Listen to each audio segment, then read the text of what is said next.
Hello, wrestling fans. This is Brickhouse Baker, 2008 New England Hall of Famer.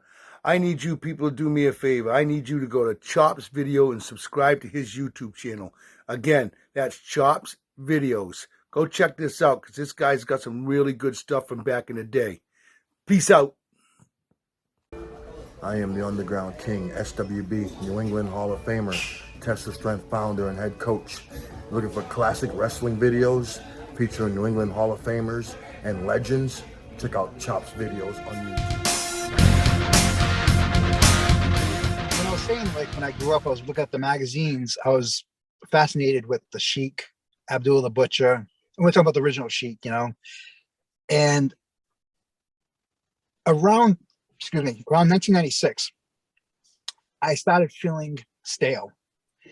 Like, I'm not progressing in wrestling. I'm not really doing anything special. Like, I want to be different. I don't want to be a 250, 60-pound guy that just goes and beats up people and clobbers people. So I started watching a lot of different tapes. And Ian and Axel Rotten, the Rotten brothers, their feud. Oh yeah. I started watching stuff from Japan. Bob wire rope matches, light bulb, the tubes, the thumbtacks. And just out of the blue, I'm like, I'm gonna give this a try. Yeah, the old Wings and FMW and all that stuff that was going on at the time. FMW was with Big Japan. Big Japan hadn't started yet, I don't think. Well, this FMW at the time had the guy that used to always wrestle Mike Awesome, the Japanese guy that the guy that came to ECW. Yes, he wrestled Mike Awesome a lot in ECW. Why am I drawing a blank on him? The guy that took the chair shots and always stood there. Yeah. But I was watching a lot of his stuff, and he would do barbed wire matches where the barbed wire would get stuck in his skin and they rip it out and everything. I'm like, oh God. But I wanted to do it because of something different. The only company doing it in this area was ECW. No independent wrestling was doing it. Yankee Pro Wrestling had wanted nothing to do with that because they were family entertainment.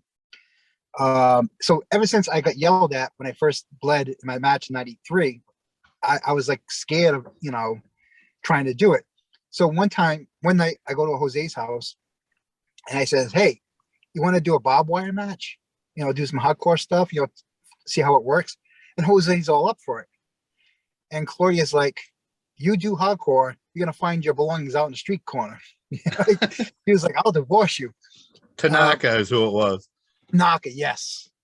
So me and Jose were like geeking to do this hardcore match, that it was kind of more the Ian Axel stuff, the boards with the barbed wire like attached to them and stuff like that, the barbed wire around the ropes. So we went to Joe Eugenio from Yankee Pro Wrestling, and we came up, we passed this by him, and he's like, absolutely not. No, I run a family show.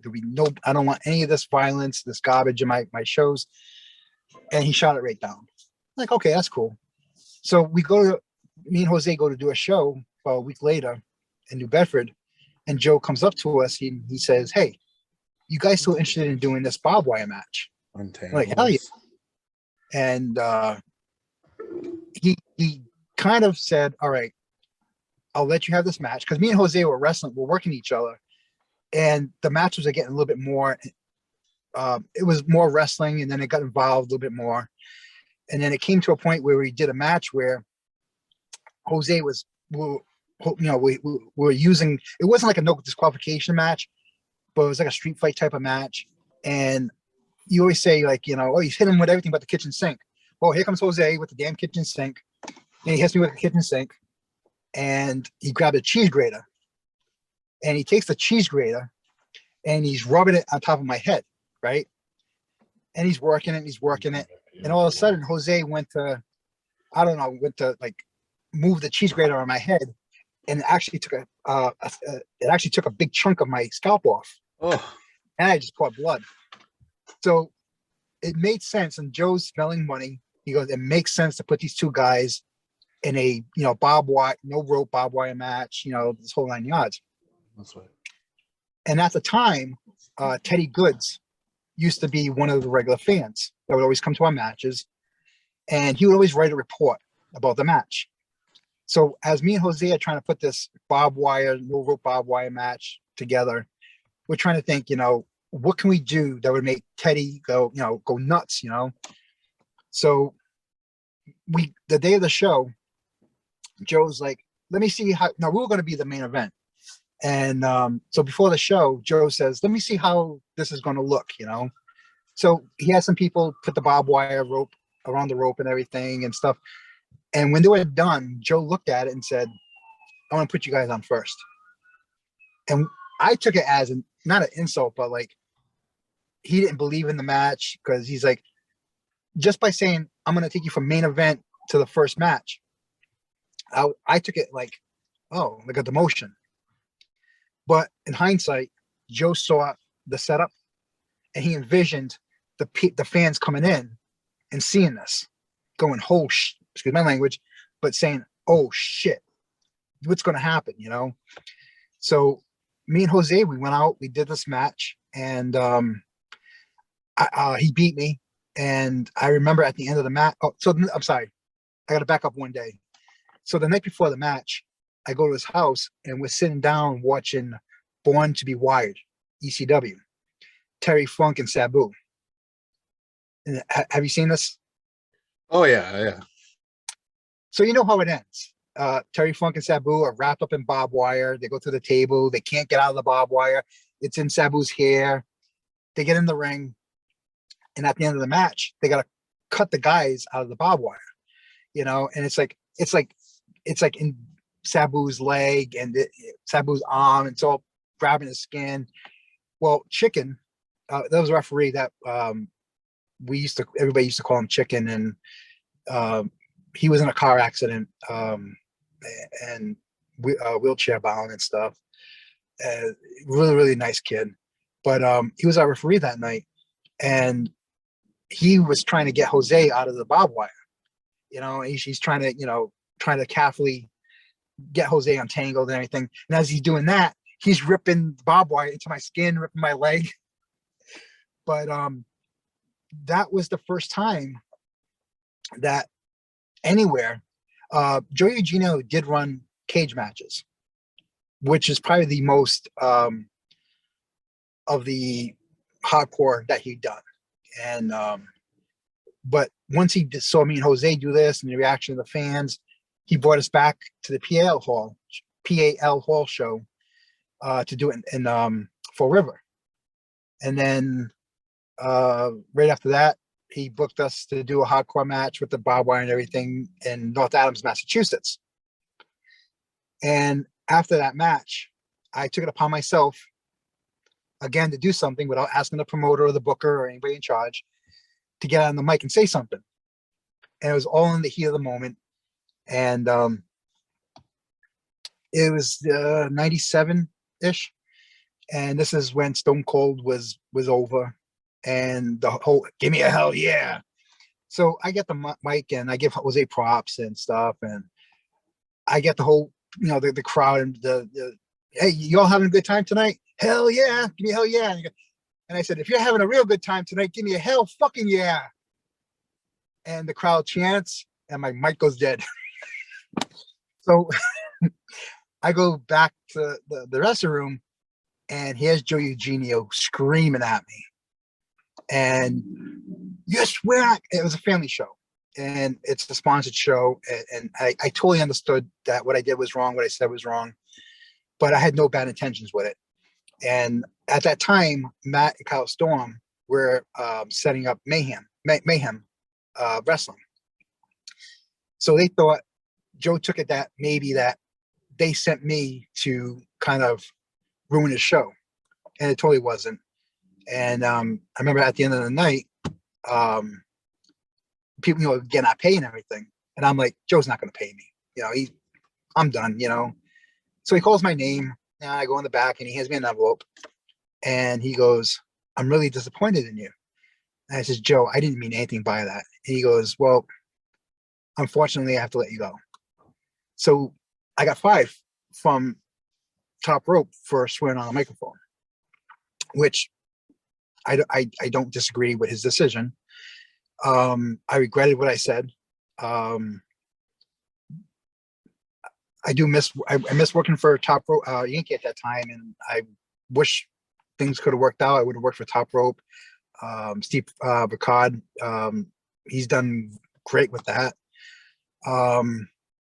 And even early 2000, I did an interview, and I said something about a payday, Yankee Pro, and Steve Ricard took offense to that, and we didn't talk. We weren't professional to each other, I think, at times, and I think over time that kind of got buried, and we became good and stuff like that. But when I got fired, I told my girlfriend, I was like, well, that's it for hardcore wrestling, you know, I'm done with that. And then Matt and Kyle started Mayhem, and you know, like when they were starting Mayhem, they had me continue doing the hardcore stuff with them, you know. Me and Kyle, we my first thumbtack match was with Kyle, and before our match, I said, dude, I said, I got 10,000 thumbtacks, I'm gonna throw in the ring, whatever, and I'll take the bump. He goes, no thumbtacks. Now again, this is another lesson. Kyle is the owner of the company. We're doing our match, you know, main event match. I tell him I want to do something. He says absolutely no. Well, during the match, you know, the match is going good. And during the match, I'm like, it's easier to ask for forgiveness than it is to ask for permission. So I brought the thumbtacks out, and I hear, "Oh F." And Kyle's like, "Oh, what the hell? What the F?" So he knew what I wanted to do. I was going to take the bump. And when I get Kyle goes, body slam me into the tacks. I said, what? It's body slamming the tacks. All right. So I pick him up, I body slam into the tacks. So he takes the first bump into the tacks. So then we do the spot that I wanted to do, where I go to splash him in the corner, and he moves. I take, you know, I hit the corner, I spin around, I take the flare, I call it the flare bump, the face bump flat into the thumbtacks.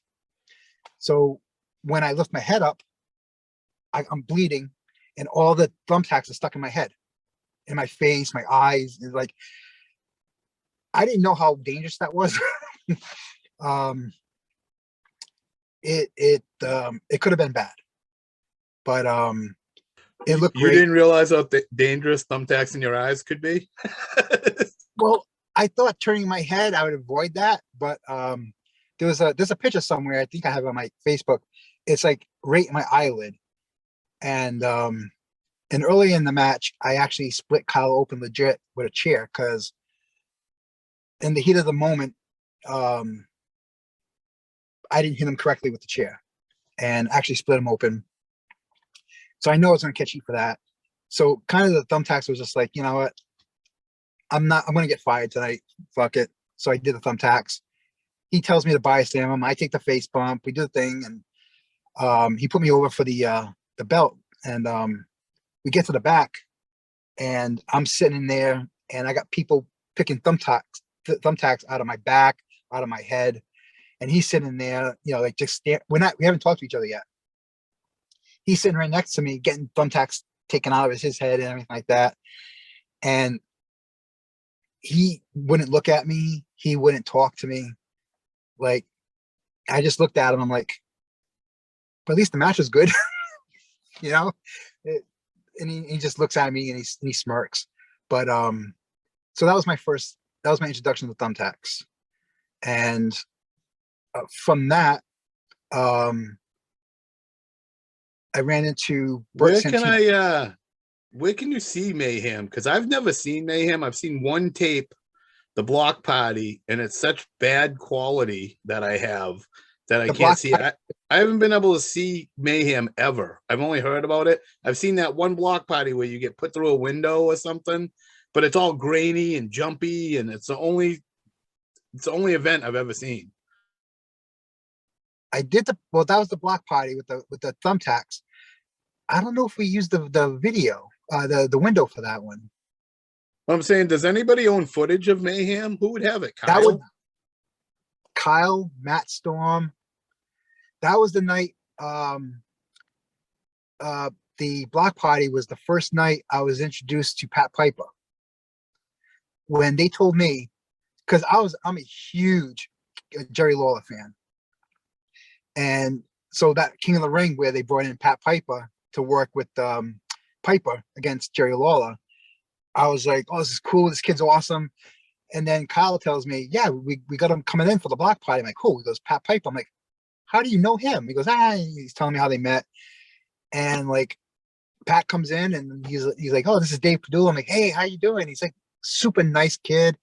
And like I had like this like mock out moment for a second, but Pat Piper's he's awesome. I did a lot of work with him, and I hit him up. Dave Donovan had me hit him up to tell him some Dave Donovan stories, but he never answered me. He's like, you tell him to answer me, or I'm sending him nude photos, but he never answered me. Dave Donovan, Primal did a show. I'm sorry, Mayhem did a show at the Knights of Columbus in North Providence, Rhode Island. And me and Kyle were gonna wrestle a barbed wire match, the hardcore stuff that we're doing at the time. And I see this guy coming into the locker room, and he looks like this rough looking guy. He's got a single strand of barbed wire with him. I'm like, who is this? Is this some fan, they walking around with barbed wire? Couldn't figure out who he was. And he puts his stuff down. He goes around and saying hello to everybody. And he's like, "Hi, I'm Diamond Dave Donovan." I was like, "Hey, nice to meet you." And I said to Kyle, like, "What's with this kid and this barbed wire? Like, I'm here with a big spindle with barbed wire that I got from some farm in Sapatchit," which is another story because the companies a lot of the people that I was doing the barbed wire with, they were like, "Don't you cut off the barbs?" I'm like, no. I never heard of anybody cutting off. Excuse me. I've never heard of anybody cutting off the barbs. And that's what WWE did after, when Hunter and Mankind did the matches. But well, I think Hunter's were cut off, but not Mankind's. If you're watching one, Mankind's was real, and then they switched it behind the table, and his was fake. Hunter's was fake. Absolutely correct. Because when I don't know if he was doing the Mankind or New Jack, he had kept holding up the barbed wire bat. You saw it was a real barbed wire. And then when Hunter when Hunter was taking the shots, it was all just wire. Yeah, they dropped it behind the announcer's table, and then they picked it up, and then he hits Hunter with it. It was the fake when they switched it behind the table. Absolutely, yeah, right. So we so I got to know Dave, and realized that he's just about as sick in the head as I am, and I mean that in a good way. He's up for anything. He had a lot good to say about you, by the way, when I interviewed him. Before we get to Dave, we did a 2000. We did a match. It was in it was about a mile down the road from Sullivan Stadium. I don't think Gillette Stadium was built yet, so it was Route 1 in Foxborough. There's a place called the Squawbat Box or something. There's a sports bar, and we did a show there.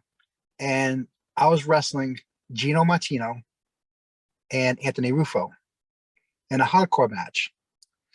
My tag partner, who I'd never met in my entire life, was Donnie Rotten.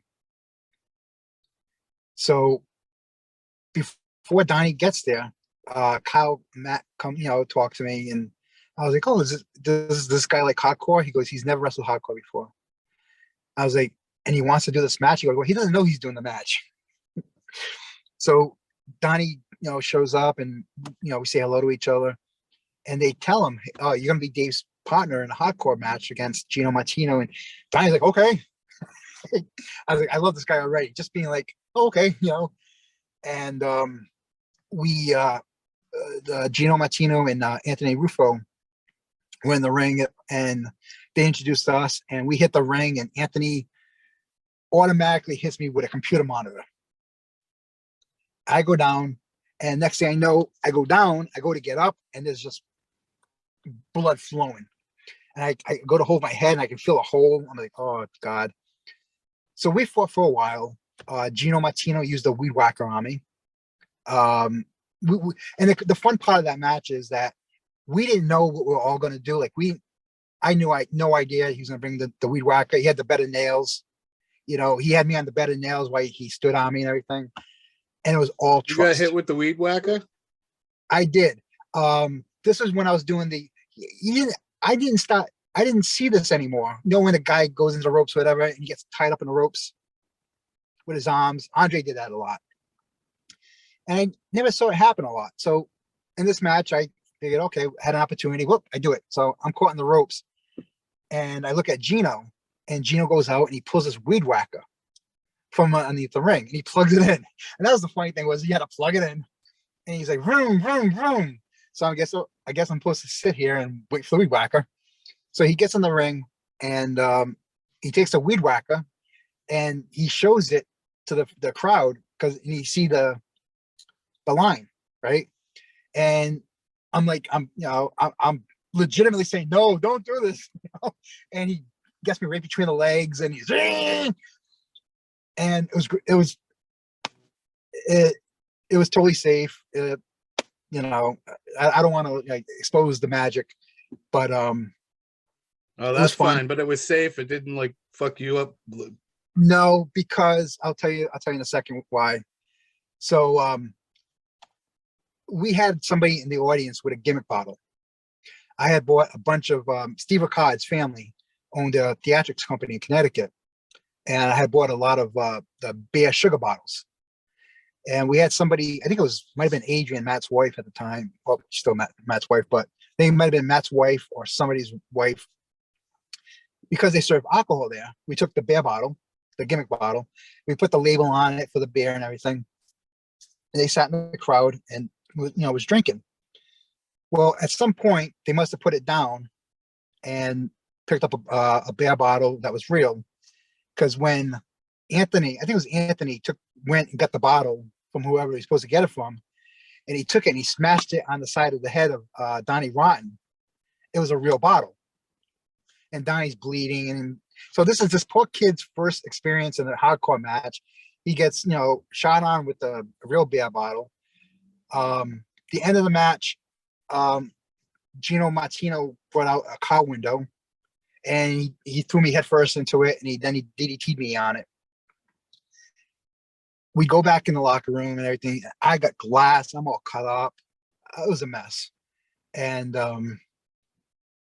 I spoke to Gino later on that night, and I says, dude, I said, when you came at me with the weed whacker, I says, me waving you off and screaming like that, I says, you know, I was selling, but I was in my back of my head, I'm like, oh, please, God, don't let him use this on me. And he laughs, and he goes, and he takes the weed whacker and he shows it to me. And where the line comes out, right? That when you go vroom, vroom, vroom, and you see the thing spinning, it's a zip tie. It's like a twist tie. So when he went to use it on me, it wasn't, you know, it wasn't an actual line whipping me or anything. I was like, you son of a bitch. But the next night, I was supposed to the Primal at Stars nightclub. You remember Stars nightclub? Oh yeah, Johnston, Rhode Island. And I'm not sure if you and Ed were there for this, but I was the Primal Heavyweight Championship. I think it wasn't the hardcore match, the hardcore title. I can't remember, but I had the title, and I was dropping it to Dave, and I was a mess. And I think, if anything, I should not have wrestled that night, because I was dizzy, I was off balance. My memory throughout the entire day was all off. I think I was definitely concussed from the night before, but at that time, you know, we never thought about that. So me and Dave go out, and we do this match, and he hits me with a stop sign. And at one point, he gets me in handcuffs. So my hands are handcuffed behind my back, and I go to get up, and he winds up and hits me with a dog bone. I don't remember any of this. I just Was remember this like probably Stop the Mayhem? Maybe the second Primal show, Stop the Mayhem, I believe. I don't know. I don't remember what it was called. Was this the barbed wire match? No, this was just the The first the Primal. first Primal show was the 3-way fireball match. The second one was Yes. with the barbed wire. Okay, that might have been it then, because it was the same year and it was a couple of months after the fireball match. Yeah, Yeah, the first one was March, and that was a 3-way fireball. Second one was April, and that was the one where you end up all wrapped in the barbed wire at the end. okay. That was the second one. That was That. Mayhem. So that was Mayhem. Oh, it was Stop the Mayhem was the name of the show. Oh, okay. Sorry, you're right. So when I was handcuffed and Dave hit me with a dog bone, I guess at some point I went to the barbed wire and I was caught up in barbed wire. And Pete B, the referee, I'm like telling him, I'm like, I can't get loose out of the barbed wire. You know, I'm like, I'm stuck in barbed wire. So Pete tries to help me get out of the barbed wire. And me and Dave, we go through the match and I put him over. He puts me over. Oh, I put him over. And we get to the back. And I don't remember I don't remember wrestling the match, but I remember sitting, closing my eyes and opening my eyes. And so whoever was in front of me was it might have been one of the wives, the girlfriends of the guys. I said, "Hey, what match are we on?" And they're like, tell me who's out there. I'm like, wait a minute. Aren't I supposed to be wrestling before them? And they're like, you already wrestled. I'm like, no, I haven't wrestled tonight. And she's looking at me like I'm joking with her. And then I look over in the corner and there's Dave Donovan. He's got ice on his face. And I look over, I'm like, we didn't wrestle yet. He goes, dude, you beat the living shit out of me. I was like, what? And I guess in the match, I was throwing potatoes. And Dave, being a professional, he could have messed me up bad. Dave is a tough son of a bitch. But he worked with me, and it was funny because he was asking people like, "Did I do something wrong to Dave Padula? Like, you know, is he mad at me?" And it was nothing like that. It was just that match that night before really kind of, you know, definitely was concussed. But Dave is absolutely awesome to work with. I've never heard anybody talk bad about Dave. He was always a pleasure to work with. He was one of those guys. There are certain guys. Jose is definitely one of them. If I show up at a show and they're like, "Hey, Dave, we need to go in the ring right now and wrestle somebody," Jose Perez, Dave Donovan, Matthew Storm, Kyle Storm, Stully Steve Stallion, Ray Roy, who's been Pierre the Mountie, and he did another gimmick in Primal. I couldn't remember what it was, but Prime Manus. Is that what it was? I remember he carried around the 2x4 or something. Primal Manus with the black and the Viola whatever mask on. Yeah. And the thing is that you're bringing this stuff up, and I'm like, yeah, that's right. But if you asked me yesterday about it, like, just ask me what was Ray Roy's name. I couldn't tell you. There's a lot of stuff I don't remember. I don't remember what titles I had. Villanos. What's the name of the mask he was wearing? I can't remember. I don't remember. Villanos 4, 5, 6, whatever. All the Mexicans with the V on it. That's what he wore the mask. But I do remember. Probably throw Vert in that category too, right? Everybody says Vert when they name. Absolutely. I owe Vert so many favors. That match that we did, the fireball, I think it's actually my profile picture right now that somebody took somehow, because I can't find that video, like just the match. Ed, I have that video too. Oh, do you? Well, when I was told I was going to be with Vert and Dave, I knew Dave would be so easy. And Donnie Sully Steve says, "Hey, can you do anything with fire? Like a fireball?" He goes, "Well, can you do anything different with fire?" I was like, "Why?" He goes, "Well, Vert does the leg drop off the top rope with the fire. You know, it'd be cool if you came in with something with fire." So I jokingly say, "Oh, I'll just blow a fireball." And Steve is like, "Yeah, that'd be great." And here I am, like, I have no idea how to blow a fireball. So back then, um, we really didn't have much internet resources. We had Yahoo for a search engine. Google was just coming up. So I went to the public library in Warwick, and I'm like, typing in, how to blow a fireball, and I'm seeing all these different things. And of course, I see somebody mention lighter fluid, and it's like, oh, put a squeeze of lighter fluid in your mouth and blow it out. But as soon as you blow it out, button your lips so that you don't get no blowback from it. Doesn't blow back into your mouth or anything. So I'm like, all right, cool. This is easy. So I had a little Tupperware container that I squeezed lighter fluid into. And all I needed was a little bit. I didn't need much. So during the match, Dave Donovan goes underneath the ring, gets a little container for me, and brings it into the ring. And I go to put a little bit in my mouth, quote unquote, a little bit. I ended up putting the whole thing in my mouth. So I got my mouth full of lighter fluid. So I stand up, Vert turns around, and I hold my lighter out and I blow the fireball, and it looked awesome. Then I noticed my hand was on fire. And I'm like, oh, this is not cool. If you watch the video, I kind of look at it at first like, this isn't happening. And like, I'm trying to get the fire out and keep going up.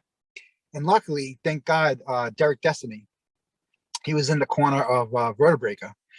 And he had a towel that he brought with him. And for whatever reason, it was sitting on he had it and he threw it on the ring. And it took me a second to realize what he did. So I went over and I put the towel in and put it out. And what it was is all our bodies, our hair, not my hair, but their hair, everything was wetted down. And what happened was when I blew the fireball, some of the fluid got caught on my arm, and that's what was on fire. And looking back now, I would never, ever, ever have done that because if you remember the setup, it was a strip club. And where they had the ring set up, there was like this foam padding right above the ring. It was a little kind of low ceiling. And it kind of reminded me of the stuff that was used at the Station nightclub when that burned down. So the thought of what if I did that fireball and that caught on fire, that wasn't even a thought until the nightclub fire caught. So I would never do that again. If there was a chance, I would have never done. I won't do that again. But it looked good. It looked cool. I'm trying to think what other matches stood out around that time. Yeah, I had that thought with the Jamie incident. I was standing about 3 feet from him when I filmed that. Yep. And also the Oh, nightclub thing. I was supposed to be backstage at the nightclub. Me and Ed was trying to get me to go to that. He had backstage, free passes backstage. Me, him, Michelle, and my girlfriend at the time was supposed to be at that. And the only reason we didn't go is because I didn't want to go and I backed out last minute. The three of them were trying to talk me into it. And I'm like, nope. I'm not a Great White fan. I don't want to go. And they kept trying to talk me into going. Yeah. Keith Mancini, his brother Steve, and his brother's Steve's wife, they perished. Related to Mario? I'm sorry? Related to Mario Mancini? Oh, no. Keith Mancini wrestled the NEWA as I think his ring name was Dr. Payne. He's part of the Torture Squad with Thrash, Misdemeanor, and oh yeah, he's on a couple of tapes I got. Is he? He we did a show, I think it was a Woonsocket High School. I teamed up with Matt and Kyle. I was the All-American Patriot with the Patriot mask, and I wrestled the Torture Squad, which I loved all three guys. I've known them since the day one. They were already in it, and Keith was the only first wrestler to ever make me laugh in the ring because I took the pin. So they Mr. Mina got me up for the power bomb, and then Thrash comes off with the elbow. So it's like they call it the foot drag. So taking that move and hitting the middle of the ring, I'm out. I'm not going nowhere. I'm done. Stick a fork in me, I'm done. Well, they tag in Keith, and Keith starts running the ropes like the Ultimate Warrior, and he jumps up in the air, like screaming, like in his big elbow, and it just made me laugh because all he had to do was pin me. but just his running the ropes and coming off with the big elbow, that was just, it made me laugh. Really nice. His dad owned a tackle shop in Cranston, by Cranston Stadium, and I went in to visit him one day, and I wanted to get back into fishing, and I said, what do you recommend, for a fishing pole and everything? And he's like, I really don't have anything that's, I had a very small budget at the time, and his store sold like the really high end Shimano, like the expensive stuff. So he sold me one of his personal fishing rods. It was a Shimano and everything. So it was like $50, I think he sold it to me for. And I went fishing with my girlfriend at the time, and her brother-in-law said, "Hey, let me take a look at that." So he looks at the fishing wheel. He goes, "Where the hell did you get this?" I was like, "Oh, my friend owns a tackle shop. He owns a bait and tackle shop, and this is one of his personal rods. He sold it to me." He goes, "For how much?" I'm like, $50. He goes, "Dude, this is like a $400 rod." And I was like, "Oh, okay." But Keith was such a nice kid. Great musician too. His band actually opened up for a Great White that night. And I remember Keith also opened up for a band for H. Philly. He was in a band called White Lies, and he opened up for H. Philly. And he made bullets at his dad's shop. Whatever they did with the bullets, they had this thing where they crank, and he actually got his fingers caught in it and crushed his fingers. He was supposed to open up for H. Philly that night. Goes to the hospital, gets his fingers, everything put into a cast, the whole 9 yards, played that night, opened up for H. Philly, and played better than ever. He's just a talented, nice kid. Really, just really a big loss. I wonder if Ed knew him, because Ed knows a lot of musicians around that area too, and he knew a lot of people there. Yeah, Keith Mancini played bass. I can't remember the name of the band that he was in when they opened up for Great White.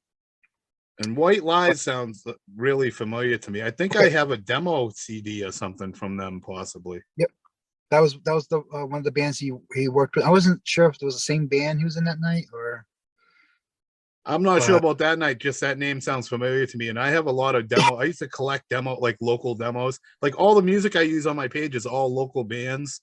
And I even have friends of mine making music just for my page now. A lot of the music I use is made for the page. I don't use no signed music or the music that is signed I have permission to use. Well, as you may or may not know, right now I absolutely love the band Ghost. That's my obsessed with that band. But there are two bands that are local from I think they're from Nashua, New Hampshire area, Lansdowne and Prospect Hill. I don't know if you've heard of those guys. I've heard no Prospect Hill. Actually, the dude that's making music for me, Prospect Hill, used to open up for my buddy's band that's playing. Get out. Yeah, Prospect Hill and Lansdowne, both, they're like my number 1 favorite local bands right now. Nope, really I'm wrong. It was Scarecrow Hill. Oh, okay. But I have heard of Prospect Hill. I'm just confusing the two bands. Yeah, they're really, really good. One of the notes I had here, because I was trying to think of things like, stories to talk about. Somebody had asked me one time, was like, was there any time that you ever refused to work with somebody? And I brought up a funny memory because it involved Rick Fuller. and this is how stupid I was. So I went to high school with Rick Fuller. Was it North Reading? Reading? Middleborough, Yeah. Mass. Middleborough, where we used to pack them at high school. That's where Triple H won his first world title in Middleborough High. I have it on film. Oh, damn. Beat Moondog Rashad Yes. for the IWF title. Oh, damn. Moondog Moondog. for Kowalski. Sorry, I keep interrupting, but I just had to get that out. No, you're good, brother. Moondog Rashad. We did a match, a show. It was a Mayhem show. It might have been an early. See, I don't remember the timeline really of a lot of those shows, but we did a show, and it was the night that I first remember meeting George Carroll. George says that I actually met him before that in Salisbury, but the show in that Mad Dog Rashad, they were using his ring, and Matt, Kyle, and Black Wolf, who was Randy Blake, they attacked me in the match. You know, it was supposed to be 1-on-1, but they end up, you know, it's a no DQ match. And Black Wolf takes a beer bottle and just cracks me over the head with the beer bottle. You know, I'm bleeding and everything. They throw a fireball at me, and then Black Wolf belly suplex me on the hardwood floor. Well, we all go in the back to whole 9 yards, and Mad Dog Rashad's like, dude, that's effed up. And Matt goes, what do you mean? He goes, dude, you hit the guy with a beer bottle. And Matt starts laughing. He goes, dude, it's a gimmick bottle. Because when Black Wolf grabbed the bottle, this is the show that I think Adrian had the bottle, Matt's wife. He went out and he took the bottle from a fan's hands, and he drank the rest of the beer, and he took the bottle and he smashed it over my head. And Mad Dog thought it was a shoot, like it was a legit thing. So I was like, that's pretty cool I'm not saying we worked him, but it's when you can make somebody believe like that, you know. I think that was really cool. He was a really nice guy. But going back to Rick Fuller. So it was Rick Fuller's hometown, so it was Middleborough, and he was supposed to wrestle Pat Garrett. I went to school with him too. I think no, Pat Garrett came from Ireland or something, right? They all trained together. I was in high school with them all. Like I remember them training. Well, these are the guys that they've been around forever, and pretty much the only way you got trained was by either Jeff Costa, Killer Kowalski. You know, there really was nobody else. The train be trained by. So I get there, and I drove up with Anthony Ruffo and Savannah Souza. This is for top rope. Savannah, I'm sorry, for Yankee Pro Wrestling. So Savannah Souza says, Reaper, because I was using a Sir Reaper gimmick. He goes, you want to work a match? I'm like, sure. He goes, all right, get dressed. But he doesn't tell me who I'm working. So I'm getting dressed, and Savannah Souza comes over, and he goes, all right, you're wrestling Rick Fuller tonight. And I went, this is how stupid I am. I'm like, oh, okay. And Dave walks away. And I turn to Anthony. I'm like, dude, there's no way I'm wrestling Rick Fuller. And this all started because there was a guy that wrestled under the name of Flash. I don't know if you guys remember him. You remember when Sting first came out? I don't think so, but everybody's got a Fuller story. Well, anytime I seen Rick Fuller, he's intimidating. Okay. When I would go to locker rooms, I say, hi, how are you? You know, boom. I stay away from him because he looks miserable. He looks frustrated, mean. He looks like when he's in a ring, he looks like he's, you know, trying to chop the heart out of a guy. I got to try to get Rick on here. He'll never do it though, but I got to try. I don't know. He's a, I did get a couple-minute interview with him one time backstage, and I can't find it. I don't know where it is, but he did do one for me one time. As himself or gimmick? As himself. Well, just like a, hey, sitting with Chop, how you doing, Rick Fuller, just like 2-minute thing, you know what I mean? And I'll explain why I asked you that. So Dave Savannah Souza comes back. There was this guy named Flash. He looked like Sting. The blonde hair, the Sting makeup, the Sting pants. Yeah. The Sting lookalike. Yeah, I know what you're talking about. That's exactly what it is. Well, when he wrestled Rick Fuller, when Rick Fuller went to chop him, he closed up on Rick, and that that makes the chop. I mean, it makes him look like shit, you know. So Flash would always tell me these horror stories about wrestling Rick Fuller, and he was like, "Oh, you don't want to wrestle Rick. He's stiff. He tries to hurt people. Blah blah blah blah. When he power bombs you, he tries to drop you on your neck." So this is all in my head, all the stuff that this guy is telling me, and which I should have known not to listen to him in the first place because he was the absolute shits. But and I can say that because it's true. Everybody knows it. So Dave comes back. Savannah Sousa comes back, and I said, "Listen, Savannah, I don't think I'm gonna be good with Rick." And he's like, "What's the matter?" I'm like, I don't know. I said I seen him work, but I don't know if I'm, gonna be good. I don't feel like I'm good enough to be in the ring with him. And he does the power bomb, and I'm too big. I don't think I'm gonna be able to get up for the power bomb. I'm making every excuse. Like I'm trying to think about a mental Rolodex of excuses not to work with this guy.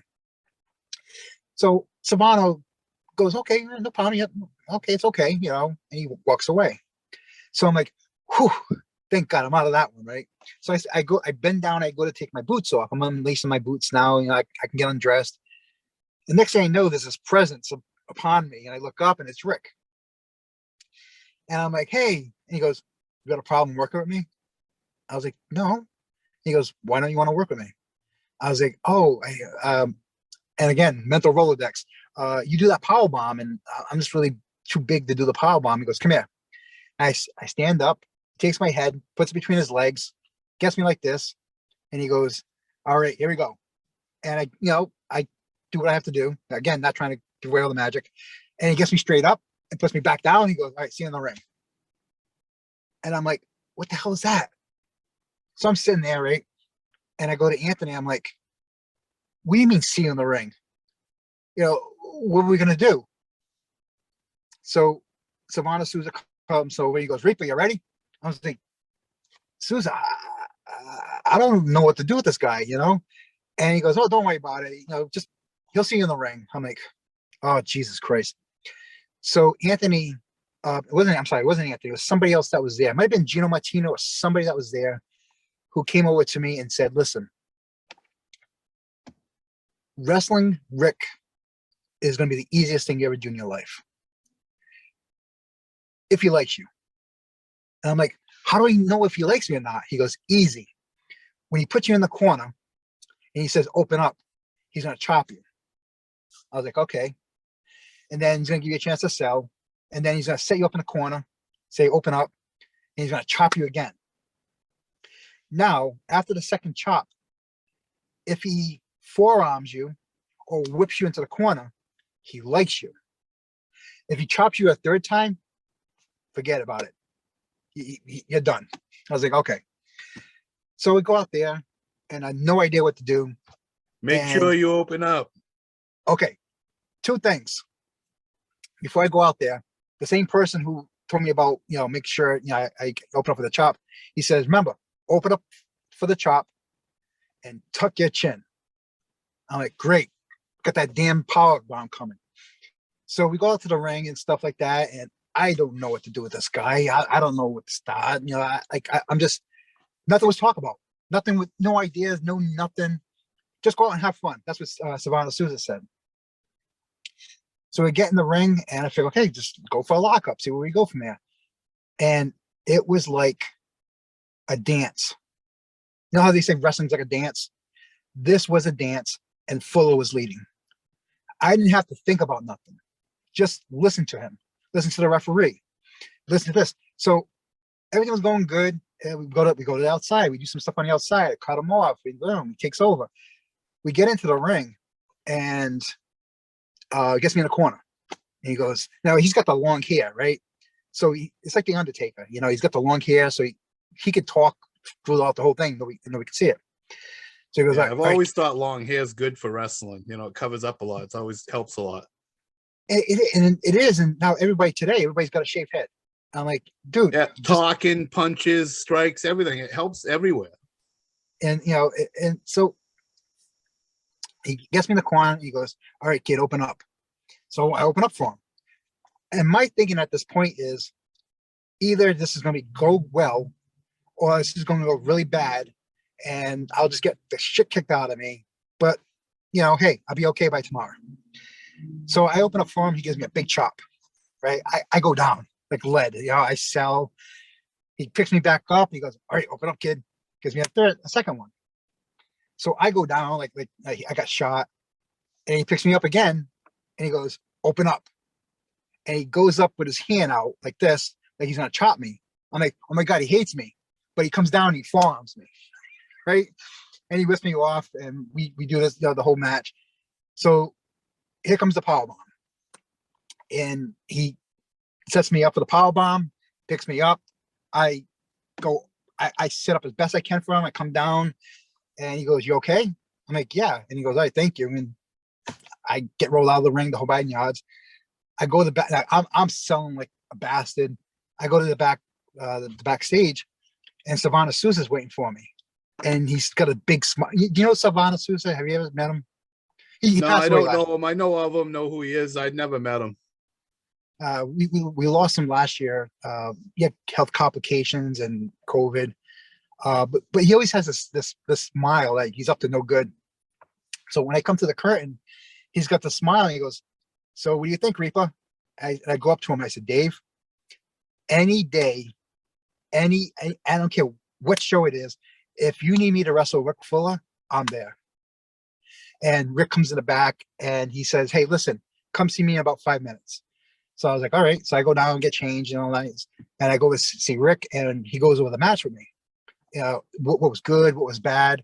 And the points that he picked as being quote unquote bad was just really small.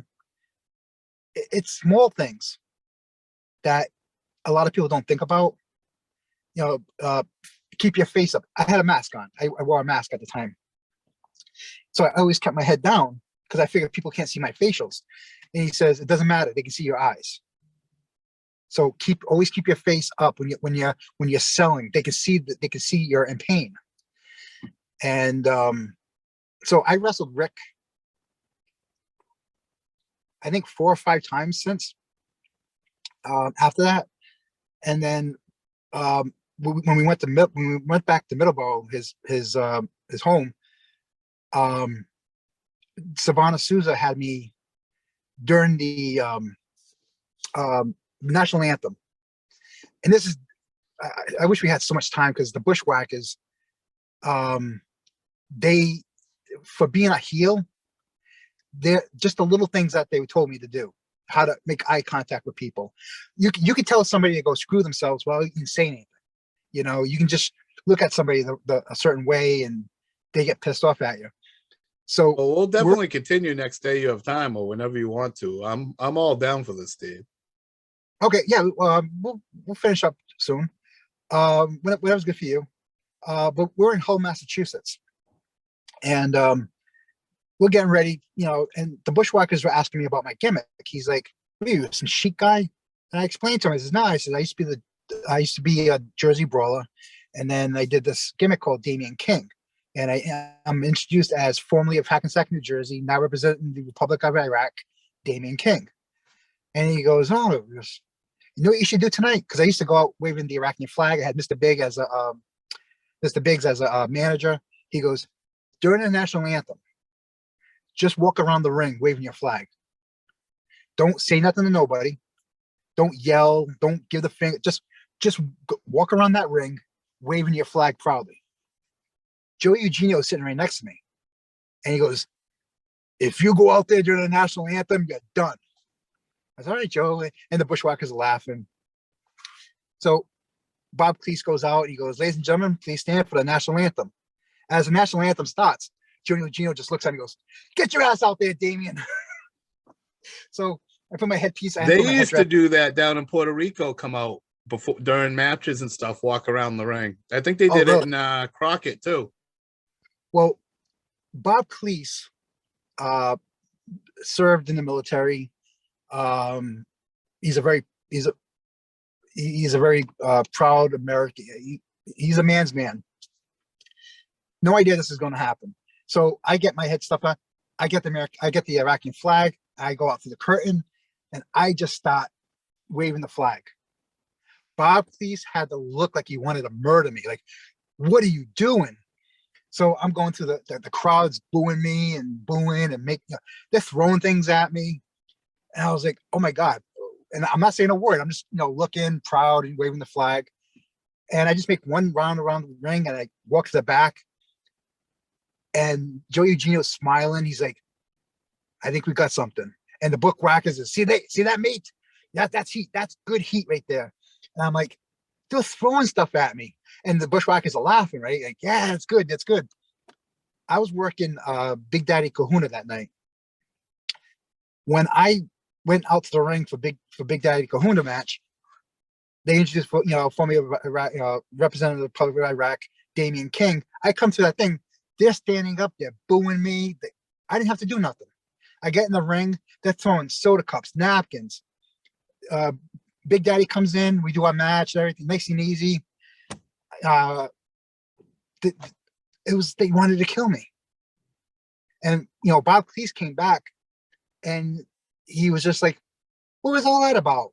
I was like, oh, the bushwhackers told me to go out there and get heat. I said, you look like you wanted to kill me. He goes, I thought you went out there on your own. I'm like, no, Bob, I learned my lessons, try not to what they call it, go into business for yourself. But,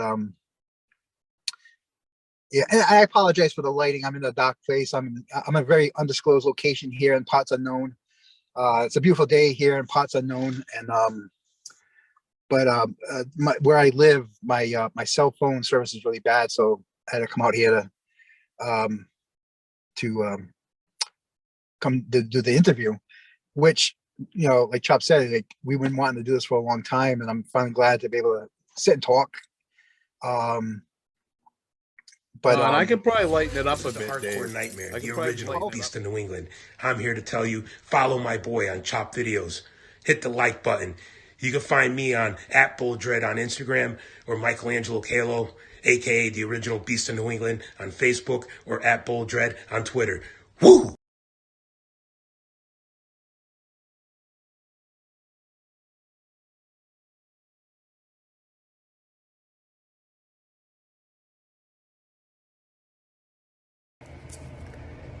Hey guys, it's me, Leo of The Ring and All Other Sports, coming to you live from The Ring and All Other Sports headquarters, also known as my living room.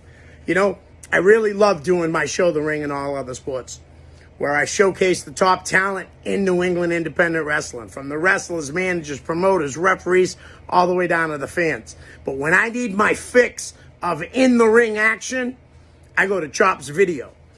Chop's Video on YouTube. He's got all the best content, the best footage. Shit's amazing. So go check out Chop's Video on YouTube. Keep up the good work, Chops. Peace.